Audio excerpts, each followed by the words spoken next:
Ako si JB de la Cruz. Ako ay isang magicero. Nagsimula ako mag-magic. Nung bata ako, hobby ko lang siya eh. Hanggang sa college nga minsan eh, para lang makomplete yung project ko, pinapag-perform ako ng mga teachers ko eh. Di pangkaraniwan ang talentong taglay ni JB. Sa kanyang dunong at galing sa magic, napapamangha niya ang kanyang mga manonood. Pag shake ko, nakita mo nagsama yung guhit? Naging ekes, di ba? Kung kayang gawing 100 ni JB ang 20 pesos, kaya rin niyang pasayahin ang mga taong may mabigat na pasanin. It's a skill na kailangan mo rin mag-practice. Wala siyang kinaibahan sa ibang mga art, katulad ng painting. So wala siyang involved na kahit na anong voodoo o kahit na ano bang dasal. Lahat yung entertainment lang. Ang kanyang likas na husay sa magic ay nagagamit din niya sa kanyang propesyon bilang isang relationship manager sa isang telephone company. Malaki ang naidulot ng kanyang talento sa pagpapaunlad ng kumpanyang kanyang pinagtatrabahuan. Sa kabila nito, maraming suliranin ang bumalot sa kanyang katauhan na pilit niyang nililimot sa pamamagitan ng pag-inom. Bisyong itunuring niyang isang adiksyon. After ng trabaho ko, inom talaga hanggang alas 4 ng madaling araw. Araw-araw yun. Tapos pagising ko sa umaga, hinahanap ko kaagad alak. Pag lasing ka na, ayun, nawawala yung problema mo. Akala mo talaga okay na. Pero pagising mo, sakit ng ulo mo, nandun pa rin pala yung problema mo. Marami akong nakilalang ibang babae. Minsan wala naman kaming relasyon. Basta nagugulat ka na lang na, uy, saan na tayo? Madalas ako magmura. Akala ko dati cool pag nagmumura ka, lalo na pag English yung mura mo.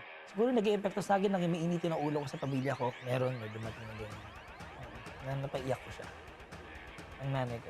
Sasagot lang siya ng parang ma-hard ka ng konti. Pero bilang magulang, siyempre, lahat aanuhin mo, tatanggapin mo na maayos mo din yan. Subalit ang husay niya sa magic ay walang nagawa upang baguhin ang kanyang buhay. Mag-isa akong uwi, nakakaramdam ako ng lungkot eh.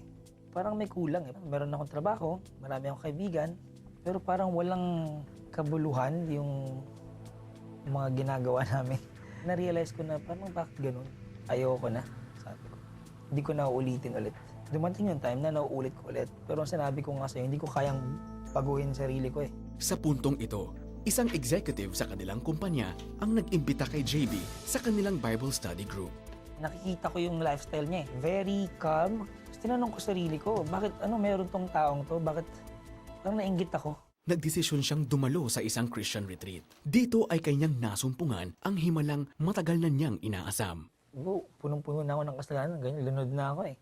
Sabi ko, wala na, hindi na ako mapapatawad. Pero nang nalaman ko na Jesus Christ died for my sins, and the moment I was born, I was already saved. Because all I have to do lang is to accept Him and ask Him to enter my heart and enter my life. Kaya pa pala akong patawarin, hindi pa pala huli ang lahat. Kaya ko pa rin palang idiretso ang buhay ko. Yung lifestyle ko talaga nabago, and yung pagmumura ko nawala na. So yung temptation nandiyan pa rin eh. May makikilala ka, tapos alam mong may pinapahiwatig. Pero dahil nga sa tulong ng Holy Spirit sa puso ko, actually wala kang choice kundi tumakbo eh. Takbuhan mo yung temptasyon. Sa pamagitan ni Lord, nagpapasalamat ako sa Kanya dahil binago niya ang buhay ng aking anak. Wala siyang barkada, wala siyang bisyo. Lahat ng bagay, you don't need to ask for anything else. Nakalaya na sa kanyang adiksyon si JB. Nawala na ang alak sa buhay niya. Ngayon, ginagamit niya ang kaalaman sa magic sa pagbabahagi ng katotohanan tungkol kay Jesus. Sinasabi nila si Jesus Christ daw magician. Sabi ko, no. Jesus Christ multiplies bread. I cannot do that. I can only multiply cards. Kay Jesus Christ raised a dead person back to life. Hindi yata kaya ng magician yun. Jesus Christ is a miracle worker. He's the ultimate miracle worker. He's a real God. The greatest miracle that the Lord has done to me is when He entered my heart. My life has never been the same. I'm excited every day to get to know Him more. I feel so blessed. Now I'm so happy